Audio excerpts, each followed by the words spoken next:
I stared at Dad's text message on my phone while sitting in my office at Pacific Regional Medical Center. The glow from my 3 computer monitors illuminated the words that shouldn't have hurt anymore, but somehow still did. Don't come to Christmas Eve. Marcus's fiancée is a pediatric surgeon. We're celebrating her success. It would be awkward having you there when everyone's congratulating a real doctor. A real doctor. I was the chief medical officer of a 847-bed Level 1 trauma center. I oversaw 2,847 medical professionals. I'd restructured 3 failing hospital systems in 7 years.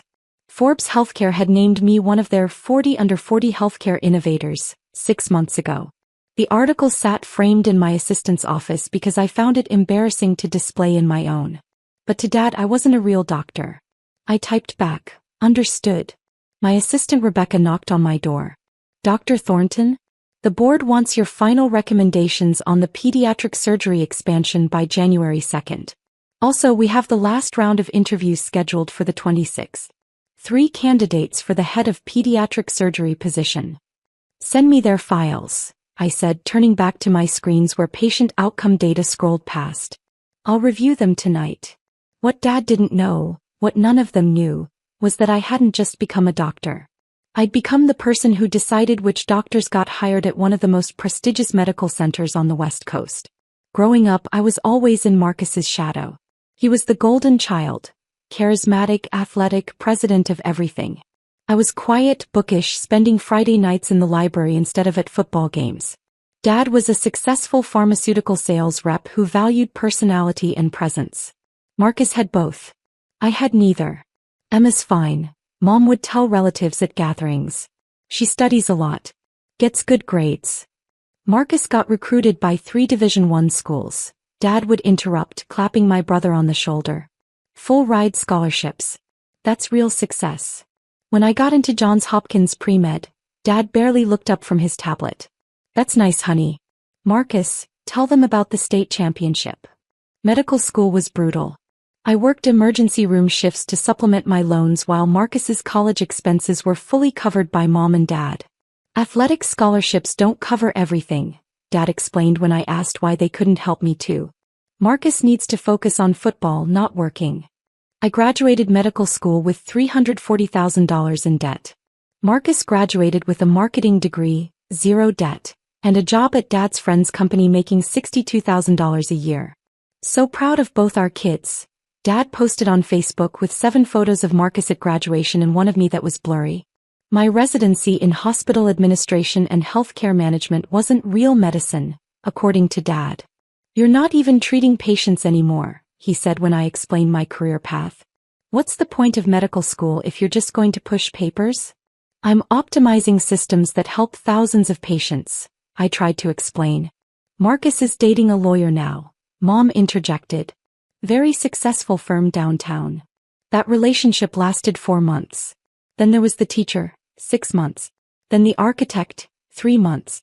Each time, family dinners became showcases for Marcus's girlfriend's accomplishments while I sat quietly eating my mother's pot roast, answering the occasional, "How's the hospital job?"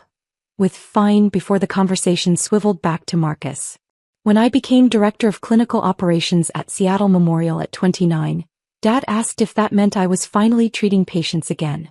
When I was recruited to be chief medical officer at Pacific Regional at 32, one of the youngest CMOs in the country, Dad said, "That's nice.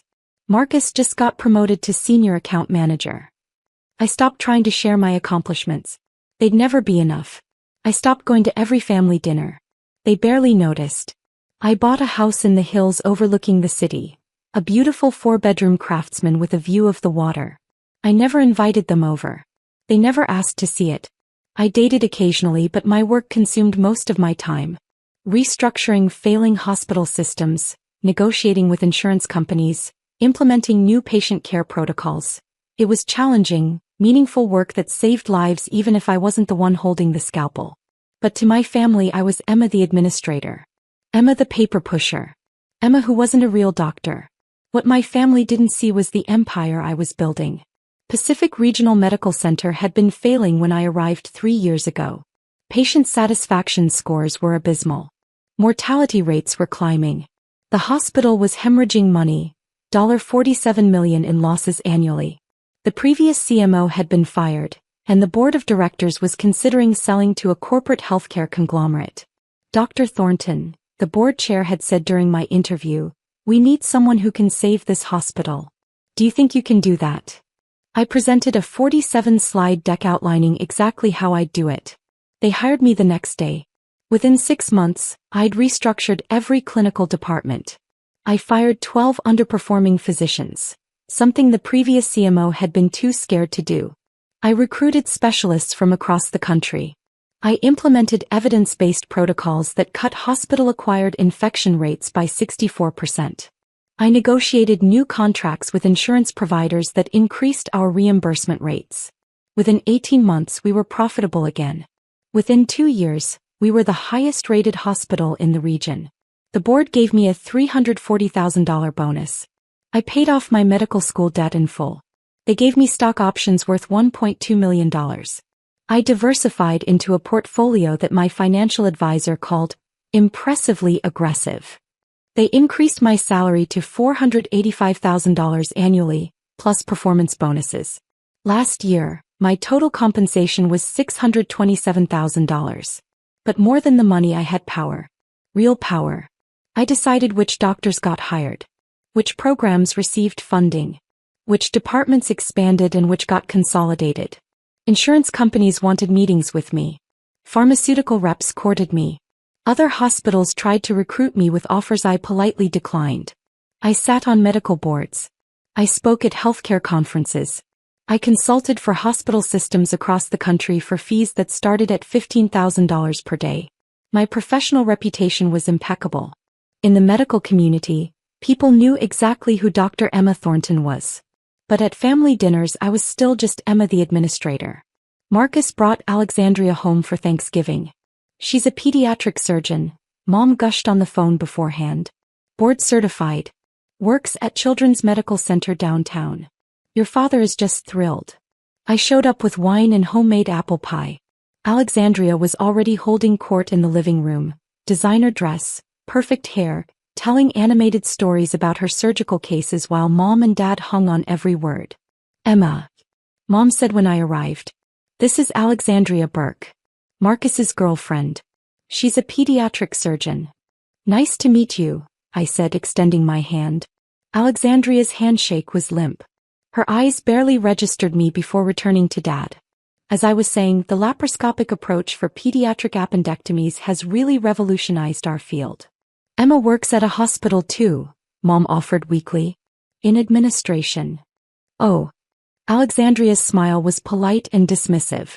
"That's nice. The people who do the paperwork are so important." Dad laughed. "Emma's not the hands-on type. Never has been. Marcus got all the people skills in the family." I ate my dinner quietly while Alexandria described a complex cardiac surgery she'd assisted on. The story was impressive. He was clearly talented. But the way she kept emphasizing certain points, as a surgeon you understand the pressure. Those of us who actually work with patients, real clinical medicine, made it clear she'd already been briefed on my career, and found it wanting. After dinner, I heard Alexandria talking to Marcus in the kitchen. "Your sister seems nice," she said. The "but" hung unspoken in the air. "Emma's always been different," Marcus said. "Not really a joiner, you know. Dad worries she's wasted her medical degree on administrative stuff." "It takes all kinds," Alexandria said with the kind of charitable tone people use when discussing someone they pity. "Not everyone has the temperament for real patient care." I left early, claiming morning meetings. No one tried very hard to make me stay. 3 weeks later came Dad's text about Christmas Eve. December 20th, Rebecca walked into my office with a strange expression. "Dr. Thornton, you need to see this." She handed me a resume and application for our head of pediatric surgery position. The position I'd created as part of our expansion plan. A position with a salary range of $380,000 to $450,000, full benefits, research budget, and access to cutting-edge facilities. The name at the top, Dr. Alexandria Burke. I read through her credentials carefully. Johns Hopkins Medical School. Pediatric surgery residency at Children's Hospital of Philadelphia. 5 years of experience. Solid publication record. Strong references. Her qualifications are excellent, Rebecca said carefully. She's made it to the final 3 candidates. Interviews are scheduled for the 26th. I scanned her application essay. Professional. Articulate.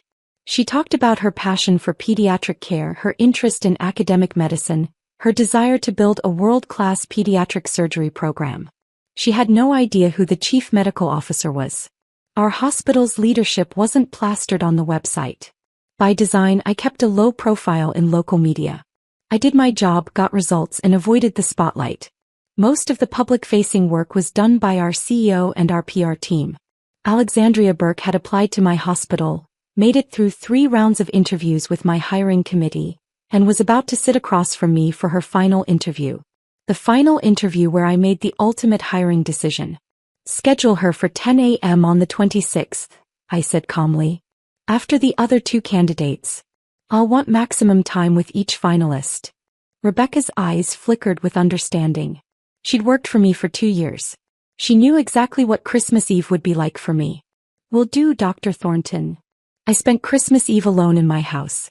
I roasted a small chicken. I watched old movies. I ignored the photos Marcus posted on Instagram. Alexandria laughing with Mom, Dad giving a toast to our future daughter-in-law, the successful surgeon, Marcus's caption, finally someone who understands what real success looks like.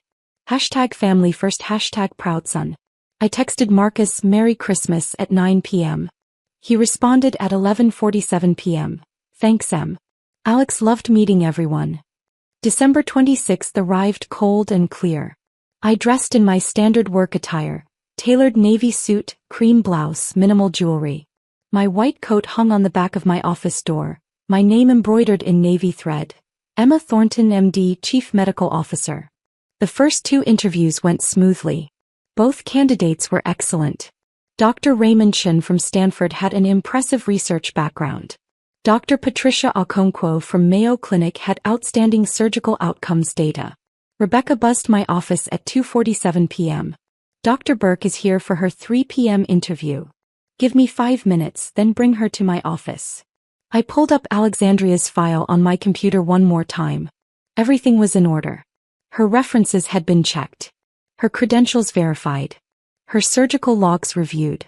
On paper, she was an outstanding candidate. I closed the file and waited. At exactly 2:52 p.m., I heard voices in the hallway. Rebecca's professional tone. Right this way, Dr. Burke. Dr. Thornton is expecting you. Alexandria's confident voice. This is such a beautiful facility. I'm really excited about the opportunity. The CMO has done remarkable work here, Rebecca said. We've become one of the top-rated hospitals in the region under her leadership. That's wonderful, Alexandria said. I'm looking forward to meeting him. Her, Rebecca corrected gently. Pause. Oh, of course. Her. They stopped outside my door. Through the frosted glass I could see their silhouettes. Rebecca knocked. Dr. Thornton? Dr. Burke is here. Send her in. The door opened. Rebecca stepped aside. Alexandria walked in, professional smile in place, hand extended for a shake. He was looking at Rebecca, still talking. Thank you so much for... Then she turned and saw me. Her face went through several expressions in rapid succession. Confusion. Recognition. Disbelief. Then horror. Hello, Dr. Burke, I said calmly, standing behind my desk. Please have a seat. Her eyes went to the nameplate on my desk. Dr. Emma Thornton, Chief Medical Officer. Then to the credentials on my wall. Johns Hopkins Medical School diploma. Board certifications. Forbes 40 under 40 framed article. Letters of commendation from the American Hospital Association. Then to my face. You. She started. Her voice came out strangled. You're the Chief Medical Officer, yes. I gestured to the chair across from my desk. Please sit down, Dr. Burke. We have a lot to discuss. She didn't move. Her face had gone pale. Emma. I had no idea. That the paper pusher was the person you'd be interviewing with? I sat down, folding my hands on my desk. Yes, I gathered that. Shall we begin? I need to. She looked at the door. Can I have a moment? You can have several moments if you need them, I said. But you should know that this interview is being recorded for quality assurance purposes, as stated in the documentation you signed. The recording began when you entered this room. The color drained from her face completely. Have a seat, Dr. Burke. She sat. Her hands were shaking. I opened her file. Let's start with your qualifications. Very impressive resume. Johns Hopkins, that's where I went as well. How did you find the program? It was excellent. Her voice was barely above a whisper. Your residency at Children's Hospital of Philadelphia. That's a top program. You worked with Dr. Morrison? Yes. He and I served on a task force together 2 years ago. Excellent surgeon. I'll be calling him as part of my reference check. I like to do personal calls with all final candidates. I'm sure he'll have wonderful things to say. Alexandria's hands clutched her purse. Dr. Thornton, I think we should. Let's talk about your surgical outcomes, I continued, turning to the data. I've reviewed your logs from Children's Medical Center. 347 procedures over 5 years. Complication rate of 2.1%. That's slightly above the national average of 1.8% for pediatric surgery. Can you walk me through your quality improvement initiatives to address that? She stared at me. The complication rate is within acceptable range. Acceptable isn't what we do here, Dr. Burke. We aim for exceptional. At Pacific Regional, our surgical complication rates are 0.9% across all departments. The head of pediatric surgery will be expected to not just meet but exceed national benchmarks. I made a note in her file. What strategies would you implement to improve your outcomes? Dr. Thornton. Her voice was stronger now, tinged with desperation. Can we please talk about what, Dr. Burke? About whether you're qualified for this position. Because that's what this interview is for. This is a $420,000 annual salary position with a $150,000 research budget and the opportunity to build a program from the ground up. It's the kind of position that defines careers. So yes, let's talk about whether you're the right fit. She flinched. I turned to the next page. Your application essay mentions your passion for academic medicine. Tell me about your research agenda. I've been focusing on minimally invasive techniques. Yes, I saw your publications. 2 papers in the last 3 years. Both in mid-tier journals. The head of pediatric surgery at Pacific Regional would be expected to publish in top-tier journals. JAMA Surgery, New England Journal of Medicine, Annals of Surgery. They'd be expected to bring in competitive grant funding. They'd be expected to mentor residents and fellows. I looked up at her. Do you have experience with fellowship program development?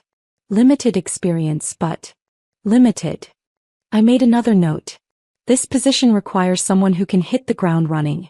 Who can build not just a surgical service but an academic department. Who has the vision, the leadership skills, and the reputation to attract top talent. I closed her file. Tell me why you think you're that person. Alexandria's jaw tightened. I could see her trying to decide between anger and panic. I have 5 years of excellent clinical experience. Above average clinical experience, I corrected. Your outcomes are good, Dr. Burke. Not excellent. Good. And this hospital doesn't settle for good. I've been working at a community hospital, she said, heat entering her voice. The resources at Children's Medical Center are limited compared to a place like this. Dr. Okonkwo came from Mayo Clinic, I said. Dr. Chin came from Stanford. Both have published in top journals. Both have developed innovative surgical techniques. Both have mentored dozens of residents. Both have complication rates below 1%. I leaned back in my chair. You're competing against the best, Dr. Burke. I need you to tell me why I should choose you over them. She stood up suddenly. You know what?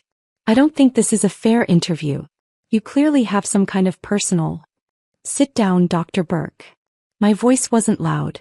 Didn't need to be. It was the voice that had fired inadequate physicians. The voice that had restructured entire departments. The voice that hospital administrators across the country paid $15,000 a day to hear. She sat. Let me be very clear, I said. My personal life and my professional responsibilities are completely separate. You are being evaluated solely on your qualifications, your experience, and your ability to lead a pediatric surgery department. If you feel the process is unfair, you're welcome to withdraw your application. I don't want to withdraw. Then answer the question. Why should I hire you? She took a shaky breath. I'm a good surgeon. I care about my patients. I want to build something meaningful. So do the other candidates. I opened her file again. Let's talk about leadership. Have you ever managed a team larger than 2 residents? No, but have you ever been responsible for a departmental budget? I've had input on equipment purchases. Have you ever recruited physicians from competing institutions? No. Have you ever negotiated with insurance companies for better reimbursement rates for complex procedures?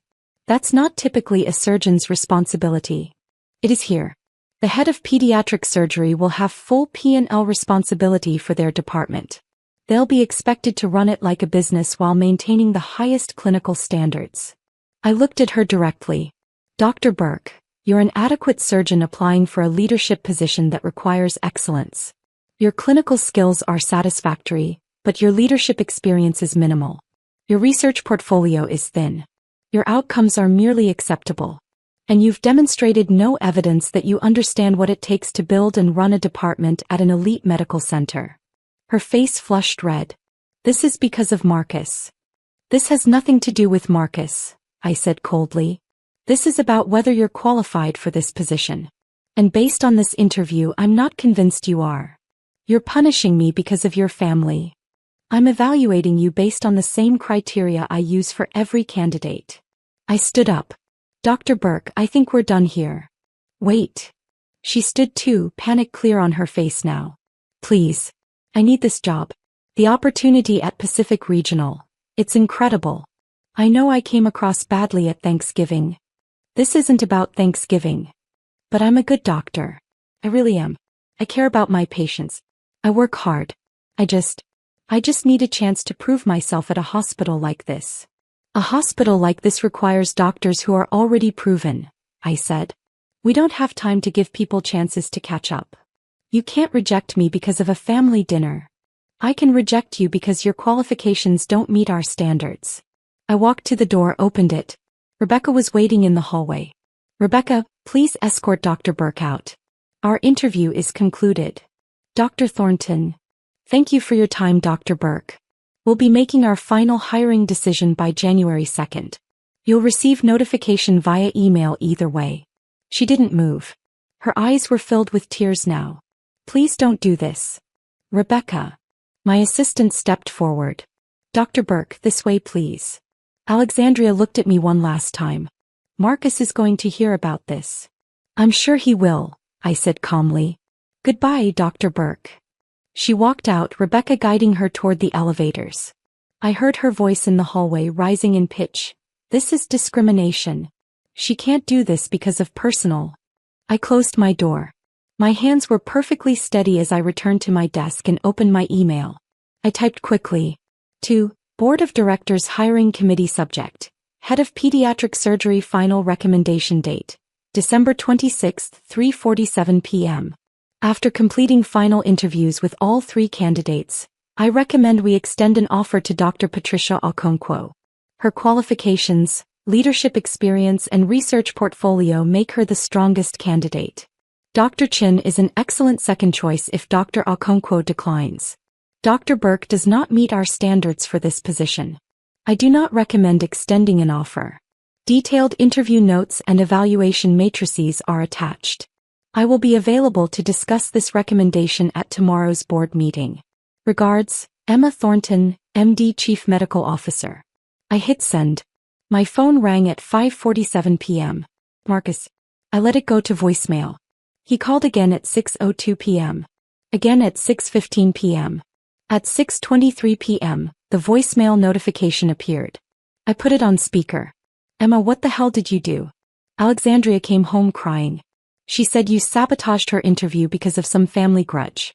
That's insane. You can't mix family and work like that. Call me back. Now. I deleted the voicemail. At 7:14 p.m. Mom called. Emma, honey, Alexandria is very upset. She says you were hostile during her interview. I know you two might have gotten off on the wrong foot, but this is Marcus's fiancée. Can't you just help her get the job? For family. I hung up without answering. At 8:02 p.m. Dad called. I answered. Emma, I just heard what happened. You need to fix this. Hello, Dad. How was your Christmas Eve? Don't be cute. Alexandria said you were awful to her in the interview. Asking impossible questions, making her feel incompetent. I asked her standard interview questions for a head of department position. She's a qualified surgeon.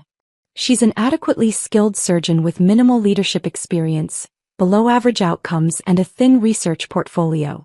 She's not qualified for the position. You're rejecting her because she's dating Marcus. I'm rejecting her because she doesn't meet our standards. Which, as Chief Medical Officer, is my job. Silence on the other end. Then, Chief Medical Officer? Stat. That's my title. Has been for 3 years. I thought, you said you were in administration. I am in administration. I'm the Chief Medical Officer. I run the entire clinical operation of an 847-bed hospital. I oversee 2,847 employees. I make hiring and firing decisions for every clinical position, including department heads. Kept my voice level. Alexandria Burke applied for a position at my hospital. I interviewed her. She's not qualified. End of story. Emma, you can't do this. She's going to be family. Then she should have been more careful about dismissing administrative roles as just paperwork, and people like me as not real doctors. I paused. How much of her interview process do you think was about her qualifications, and how much was her assuming she could leverage a family connection she didn't even know existed? That's not fair. What's not fair is expecting me to compromise my professional standards to make your future daughter-in-law feel better about herself. I have 2 other candidates who are genuinely excellent. I'm hiring one of them. Your mother and I are very disappointed. I'm sure you are. You've been disappointed in me my entire life. This changes nothing. I stood up from my couch, walked to my window overlooking the city. Dad, I need to go. I have a board meeting tomorrow morning where I'm presenting my hiring recommendation. Emma. Good night, Dad. I hung up. The phone calls continued through the evening. Marcus left 3 more voicemails, each angrier than the last. Mom sent a series of texts ranging from pleading, please reconsider for family unity, to accusatory, this is cruel and petty. At 9:47 p.m., a number I didn't recognize called. I answered. Dr. Thornton? A woman's voice, shaking with rage. This is Alexandria Burke. You can't do this. I'm going to file a complaint. With whom? I asked calmly. The board of directors? I report directly to them and they trust my hiring recommendations implicitly. The medical licensing board?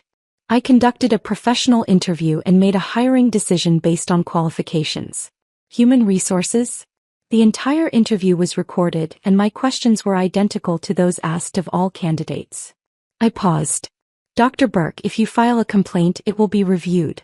And what that review will show is that you assumed personal connections would substitute for professional qualifications.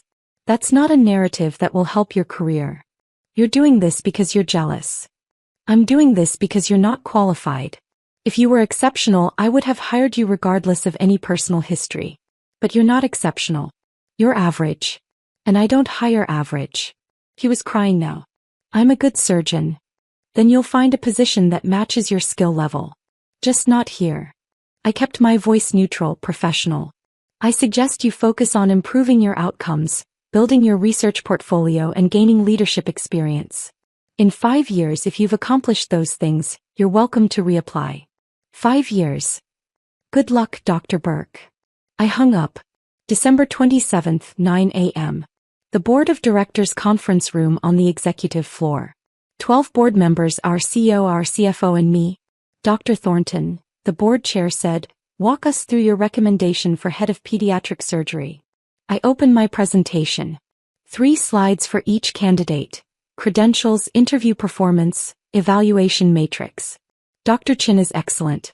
Stanford trained, innovative surgical techniques, strong research. He'd be a solid hire. Dr. Okonkwo is exceptional. Mayo Clinic, outstanding outcomes, Proven leadership, established research program. She's my top recommendation. And Dr. Burke? One of the board members asked. I see she made it to the final round.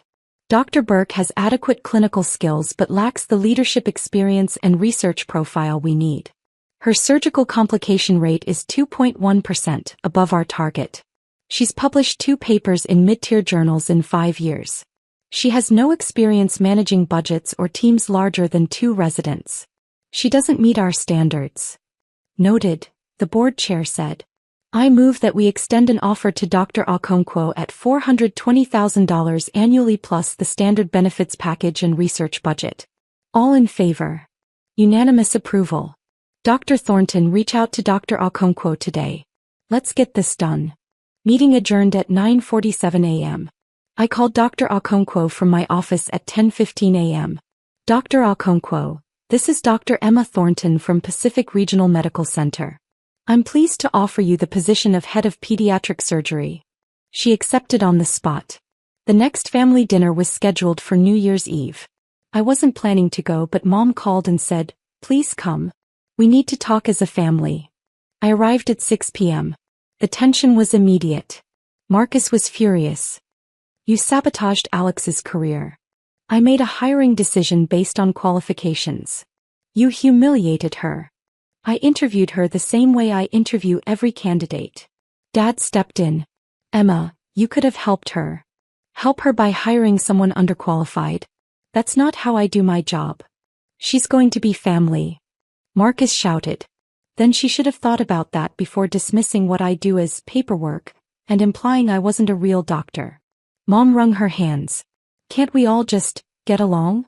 I get along fine with people who respect me, I said. Alexandria didn't respect me. She made that clear at Thanksgiving.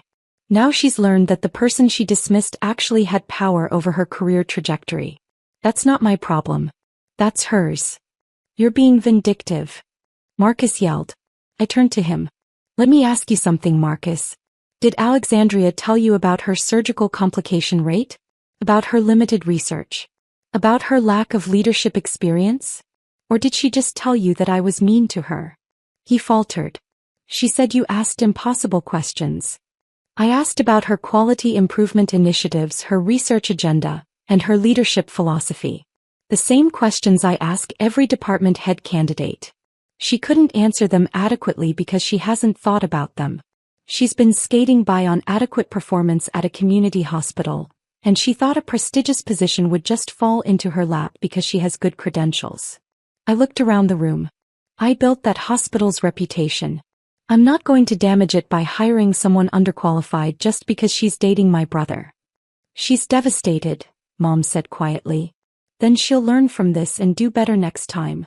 That's how careers work. Dad's face was red. You've always been difficult, Emma. Always thought you were better than everyone. No, Dad. I just am better. At my job. Which you would know if you'd ever paid attention. I picked up my purse. I came because Mom asked. I've said what I needed to say. I'm leaving now. Emma, wait, Mom started. I'm done waiting, Mom. I'm done being invisible. I'm done being dismissed. I'm the chief medical officer of one of the best hospitals in the region. I make more in a year than Dad has ever made. I've been featured in Forbes. I speak at national conferences. I save lives by making systems that help thousands of patients. And none of you have ever asked me about it. Not once. I looked at Marcus. You want to be angry at someone? Be angry at yourself for dating someone who judges people based on their job titles instead of their character. Be angry at Alexandria for assuming connections matter more than competence. But don't be angry at me for doing my job with integrity. I walked out. Marcus followed me to my car. Alex and I are probably going to break up because of this. No, Marcus. You're probably going to break up because she's embarrassed and looking for someone to blame. If she was a quality person, she'd take this as a learning experience. I unlocked my car. But that's not my problem. That's yours. I can't believe you're my sister. I can't believe it took you 35 years to realize I'm good at what I do. I got in my car. Happy New Year, Marcus. Dr. Patricia Okonkwo started at Pacific Regional on February 1st. Within 3 months, she'd built a pediatric surgery program that became the regional referral center. Our pediatric surgical outcomes became the best in the state. Alexandria Burke stayed at Children's Medical Center. I heard through professional networks that she'd started focusing more on quality improvement and was pursuing additional leadership training. Good for her. Marcus and Alexandria broke up in March. According to Mom, Alexandria needed space to focus on her career. Marcus was single again and apparently using the experience to reflect on what he really wants. I got promoted to Executive Vice President of Clinical Operations in April with a salary of $645,000 and expanded responsibilities across our entire health system. 4 hospitals, 23 clinics. Forbes Healthcare did a feature article, How Dr. Emma Thornton Built One of America's Most Successful Hospital Systems. They interviewed me for 6 hours. The article was 12 pages long. Dad texted me when it came out, saw the Forbes article. Very impressive. Can we have lunch? I texted back, I'm free Tuesday at noon. My office. He came. He saw the view from the executive floor. He saw my name on the door. He saw the awards on my wall. He saw the team of people who reported to me, all of them calling me Dr. Thornton with genuine respect. I didn't know, he said quietly over our sandwiches in the executive dining room. I didn't know any of this. I tried to tell you. For years. You didn't listen. I thought. He trailed off. I thought you were just in administration. Like a hospital manager. I am a hospital manager. I manage the clinical operations of a 4-hospital system. That's what a chief medical officer does. I took a sip of my water.